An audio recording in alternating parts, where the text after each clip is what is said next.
Davos వెళ్ళి ఏం చెప్తా ఉన్నారు, పెట్టుబడులు తీసుకొస్తాం, ఏపీ బ్రాండ్ ఇమేజ్ పెంచుతాం, అద్భుతంగా చేస్తామని చెప్పి దావోస్ వెళ్ళారు.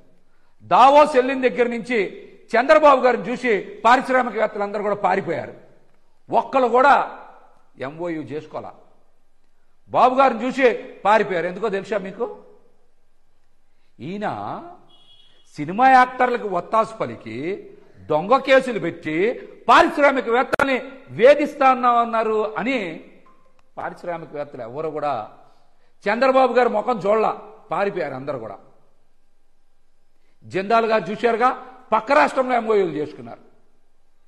మిట్టల్ గారు ఎంఓయూ చేసుకుంటున్నారు 3 రోజులు అని చెప్పారు. ఆయన కూడా ఏపీ ముఖం చూడలా. మిట్టల్ గారు కూడా ఏపీ ముఖం చూడలా. దావోస్ మొదటి రోజు అయితే తెలంగాణ ముఖ్యమంత్రి రేవంత్ రెడ్డి గారితో కలిసి బ్రహ్మాండమైన ఫోటోలు, బాబు గారి ఫోటోలు, రేవంత్ రెడ్డి గారి ఫోటోలు బ్రహ్మాండంగా చూపించారు అందరికీ. ఆయనేమో సుమారు రేవంత్ రెడ్డి గారు 1,78,000 కోట్ల రూపాయల పెట్టుబడుల ఎంఓయూ చేసుకొని అంగీకారం చేసుకొని అలా రాష్ట్రంలో పెద్ద పెద్ద బ్యానర్లు కట్టుకొని ప్రచారం చేసుకుంటున్నారు. తెలంగాణలో పక్క రాష్ట్రంలో 1,78,000 కోట్ల రూపాయల పెట్టుబడులు వచ్చినాయి. మీకు 40 సంవత్సరాల అనుభవం ఉంది కదా, 4 సార్లు ముఖ్యమంత్రి కదా, మీరు ఒక్క ఎంఓయూ కూడా తేలిపోయారేంటి? ఎందుకు మిమ్మల్ని చూసి పారిశ్రామికవేత్తలు ముందుకు రాలేదు? టీవీల్లో మాత్రం ఎలివేషన్స్ ఇచ్చారు. టీవీలో మాత్రం ఎలివేషన్స్ ఇచ్చారు. దీని మీద కూడా ప్రజలు ఆలోచన చేయాలి. గతంలో ఈ అంశం మీద కూడా పవన్ కళ్యాణ్ గారు మాట్లాడారు. ఎర్ర సూట్ వేసుకుంటే నాకేంటి, నల్ల సూట్ వేసుకుంటే నాకేంటి, పెట్టుబడులు రావాలి కదా అన్నారు. పవన్ కళ్యాణ్ గారు మీరు కూడా ప్రభుత్వంలో భాగస్వామ్యమే కదా, ఈ రాష్ట్రంలో ఒక్క ఉప ముఖ్యమంత్రి మీరే కదా, మరి మీరు దావోస్ పెట్టుబడుల మీద స్పందించాలి. ఎందుకు ఈ ప్రభుత్వానికి ఒక్క రూపాయి పెట్టుబడి కూడా రాలేదో మీరు ఈ రాష్ట్ర ప్రజలకు సమాధానం చెప్పాలి.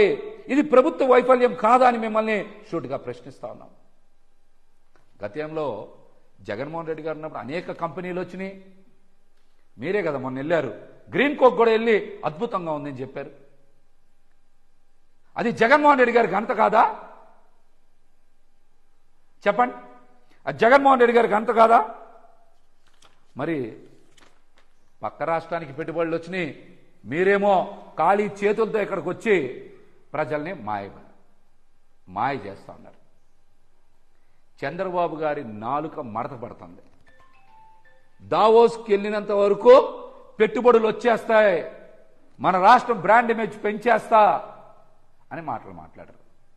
అక్కడ బాబు గారిని చూసి పారిశ్రామికవేత్తలందరూ కూడా పారిపోగానే, ముఖం చాటేయంగానే అది ఓన్లీ మాట్లాడుకోవడానికే అని ఎమ్మటే 2 రోజులకే మాటల్లో మార్పు, ప్రకటనలో మార్పు.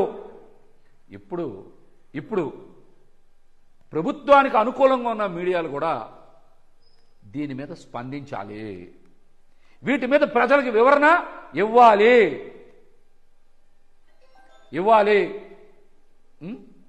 బ్రాండ్ ఇమేజ్ అంట దెబ్బతింటుందంట. ఏంటి బ్రాండ్ ఇమేజ్? చెప్పండి, ఏంటి బ్రాండ్ ఇమేజ్? మీ బ్రాండ్ ఇమేజ్ ఏంటి? వినేవాళ్ళు ఉంటే చెప్పేవాళ్ళు చంద్రబాబు గారే చార్మినార్ కట్టారని కూడా చెప్తారు వీళ్ళు. బాబ్జీ గారు విన్నారుగా, వినేవాళ్ళు ఉంటే ఏం చేస్తారు వీళ్ళు?